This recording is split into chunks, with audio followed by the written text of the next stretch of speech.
College ছাত্রী মা লক্ষ্মী সেজে গৃহকর্ত্রীর দরজায়। গোটা রাজ্য জুড়ে চলছে প্রচন্ড গরম। এই প্রচন্ড গরমে ফ্যানের বাতাসে ঘুমাচ্ছে বাড়ির এক মহিলা। হঠাৎ বাড়ির দরজায় কে যেন ঠক ঠক আওয়াজ করছে। এই আওয়াজ মহিলার কানে আসতেই দরজা খুলতেই চমকে ওঠেন গৃহকর্ত্রী।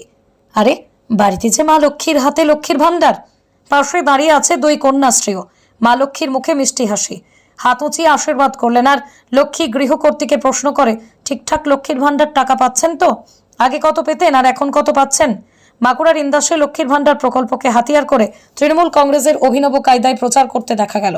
বাড়িতে ঘুমাচ্ছিলাম, হঠাৎ ঠক ঠক করে দরজার আওয়াজ এলো। তখন কটা বাজবে? তখন 11টা, সাড়ে 11টা হবে। দিয়ে আমি দেখলাম যে মা লক্ষ্মী এসেছে। এসে আমাকে আশীর্বাদ করলো। তারপর জিজ্ঞেস করলো, তুমি লক্ষ্মী ভান্ডার পাচ্ছ? আগে কত পেতে? আমি বললাম, আগে 500 টাকা পেতাম, এখন 1000 টাকা পাচ্ছি। আর বলো কন্যাশ্রী, রূপশ্রী, তারপরে তোমার মেয়েরা সাইকেল পেয়েছে নাকি। মানে হ্যাঁ, সবই পেয়েছে, সবই দিচ্ছে। আচ্ছা, ওই দরজা খুলতে লক্ষ্মীকে দেখে আপনার কি মনে হলো? লক্ষ্মীকে দেখে আমি হঠাৎ চমকে গেছি যে আমার বাড়িতে লক্ষ্মী এসছে। দিয়ে শাঁখ টাক বাজালাম, আশীর্বাদ করলো লক্ষ্মী ঠাকুর। ভালোই লাগলো। আপনার নাম? আমার নাম পূর্ণিমা খাঁ।